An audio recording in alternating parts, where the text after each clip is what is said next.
guys, welcome back to my channel. I hope you're having a great day so far. So today's video is going to be about some of my new favorite e.l.f. Cosmetics products. I recently did 2 huge hauls in like the past month or 2. So these are like the 5 products that really stood out to me that I loved, and I also have 1 fail as well. So I did film a full face e.l.f. Get Ready With Me, which will be up very soon. Before I upload that video, I wanted to share this video with you because I use most of these products in that video, but I didn't really get a chance to go in depth as to why I loved them because it was a pretty quick get ready with me. If you have any favorites that you have been loving lately, please let me know in the comments below so I can check them out. I have tried so many of their products, but I'm sure there are a lot on the website that I haven't tried as well. They're constantly coming out with new releases. So if you have tried any of them, let me know what you guys think in the comments below so I can check them out, and let's jump into it. Okay, so let's start with the product that did not work for me. That is the e.l.f. Baked Bronzer in the shade Los Cabos. I had very high hopes for this product because I love their baked blushes. They are one of my favorite makeup products in the entire world,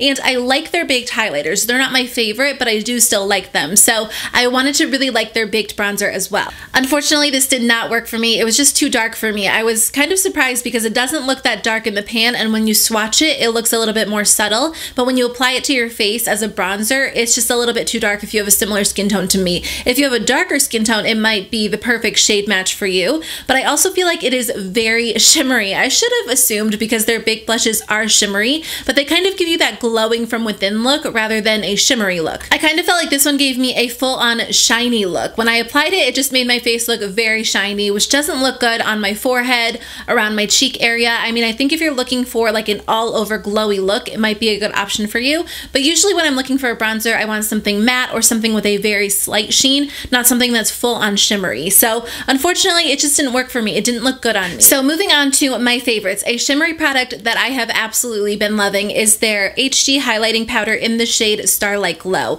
I think this is the only highlighting powder that I have from them. I got another one in the mail, but it shattered everywhere. So I've been playing around with this one. It is such a beautiful formula. It is on par with a lot of my higher end highlighters. It's very soft, very pigmented, extremely blendable, and when it's on the cheek, it is very noticeable. So you can kind of sheer it out to get more of a subtle look, but it's really going to give you a pretty intense highlight, which I actually like. I've really been into highlighters lately, so this has been one of my favorites. I need to get my hands on the other 2, but if you're looking for a really beautiful pale gold, this is going to be a good option for you. It's not the same as my Becca Cosmetics highlighters, but it is very close, and it's only a fraction of the price. So it's not a dupe, but it's definitely a good affordable alternative. I'm going to try to see if I can dupe a higher end highlighter with this one because it is so good. So if you've been looking for a really beautiful, easy to wear, soft highlighter, this is going to be a great option. I definitely prefer this over their baked highlighters because you don't have to scrape out the top. You don't really have to work with it. It just goes on beautifully. Another face product that I've been loving is their finishing powder, and I wear the shade Fair Light. It comes in packaging like this because it is part of their Beautifully Bare line. So I really didn't know that I was going to love this. I kind of assumed it wouldn't be one of my favorites, but I wanted to test it out. The Beautifully Bare line has some really gorgeous products, but they tend to be more of a light or natural finish, which is not usually what I prefer. But if that's what you prefer, definitely check out the Beautifully Bare line. I was really pleasantly surprised by this powder. If you use a large fluffy brush, you're definitely going to get a very light natural finish. So if that's what you're going for, use one of those brushes. But I've actually been using mine with a damp sponge, and I get a lot of coverage with this powder. I would say that it's probably a medium coverage finish, which is really nice because this powder is very dry. It really helps to mattify my oily skin. Now, if you have dry skin, I don't know that I would recommend it because I feel like it can tend to cling onto dry patches. But if you have very oily skin, it's going to be a great option for setting your foundation during the summertime because it really locks everything into place and it stays matte throughout the day. The only problem that I have with this powder is that I actually have the lightest shade in Fair Light, and it's a little bit too dark for me. If I use like a large fluffy brush, it usually, looks okay on my skin tone, but if I use a damp sponge, it comes off very dark. So I'll usually pair it with a foundation that's a little bit too light for me so it can kind of balance the foundation out. I think during the summertime it will be fine for me, but if you have a lighter skin tone than me, this definitely is not going to work for you. So just keep that in mind. Otherwise, I really like it. I think it's a great option from e.l.f. Okay, so let's talk about some eye products. I have been in love with these products. I have to say I kind of changed my mind about them because the first time I tried them, I wasn't sold. And these are the Aqua Beauty Molten Liquid Eyeshadows. I think that's the official name. I'll put it on the screen so you guys know for sure. I have two shades. I have the shade Brushed Copper, and then I also have the shade Molten Bronzed. Molten Bronzed is definitely my favorite. It is such a beautiful color and such a beautiful product. They remind me a lot of the smudge pots once they're actually on the eyes. The formula is very different. The smudge pots are a little bit thicker. They're more of like a typical cream shadow, and I love those. They stay in place all day long. These are a lot thinner, so I kind of like them a little bit better because they're not heavy on the eye. They're very easy to work with. All I do when I'm doing my eye look is do like my crease color and then maybe my transition shade, and then I'll take this and spread it all over my lid. You can use the applicator to apply it, and then you can spread it out with your finger or use a brush, and it stays in place all day long, but it's very weightless, very lightweight on the eyes. I guess it's kind of the same thing. And then sometimes I'll take a darker color and blend it into the crease in the outer corner. The nice part is that this interacts well with powder shadow, so you can put it on top of powders, you can blend powders around it, and it's not going to move around. It's not going to bunch up like some other cream shadows do. And then it dries down and it stays in place. I am just so impressed by this formula. I feel like it is a higher end formula at an affordable price. So I need to grab all of the other shades in the range because I will be wearing these all summer long. So my favorite e.l.f. eyeshadow palette is the Mad for Matte 2 palette, which is in stock at the time that I'm filming this. So if you guys have been wanting to get your hands on it, I definitely recommend it. I'll link it in the description box below.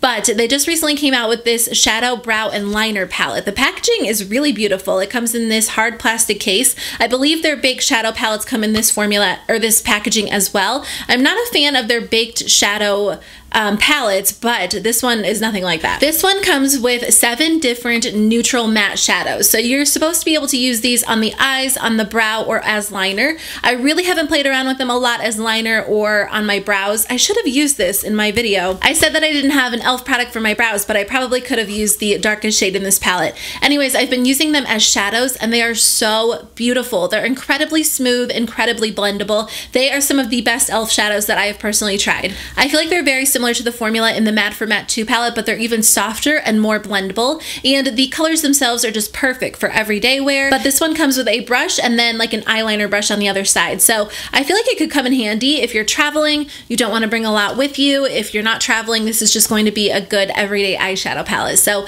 I'm a big fan of this one. I definitely recommend it. And the last product I have to share with you guys is a brush. This was really hard for me to narrow down because I love so many of their brushes, but I have been using this one on a daily basis. So it is from their Beautifully Precise collection, and it is the number 101 powder brush. This is the most perfect bronzer brush in my opinion because it's large and fluffy and soft. So especially during the spring and summertime, I feel like a lot of people take bronzer and just apply it everywhere because you want a really beautiful bronzy glow. And this powder brush is going to be your best friend in the entire world. It just does a great job at blending bronzer all over my face very evenly, very subtly, so I can start with a light hand and then build it up if I want to. The Beautifully Precise collection is just such a beautiful collection. The design is gorgeous, but the actual quality of the brushes is very high. They are very soft, and I feel like they help to blend out your foundation or your powders beautifully. So much better than a lot of other brushes that I have personally tried, not just from e.l.f. Cosmetics, but in general. I love so many of their brushes, but I have to say the Beautifully Precise collection is just such high quality. And they are available at Target now. I saw it on their Instagram. So make sure you guys head to your Target and see if you can get your hands on them. The 101 brush is one of my favorites, but I also like the foundation brush and the contour brush. And I'm sure there are others, but this one, foundation and contour, are must-haves. Okay guys, that is the end of my video. I hope this video was helpful. I just wanted to share some of my recent favorites with you guys because I know there are a lot of products on the website, so it's kind of hard to decide which ones will work for you and which ones will not. I am going to upload that Get Ready With Me in the next few days. It's already filmed and edited, so I promise it is coming your way. That way you can really see all of these products in action in that video. But I hope you guys have a wonderful day. Thank you so much for taking the time to watch, and I will see you guys in my next video. Bye.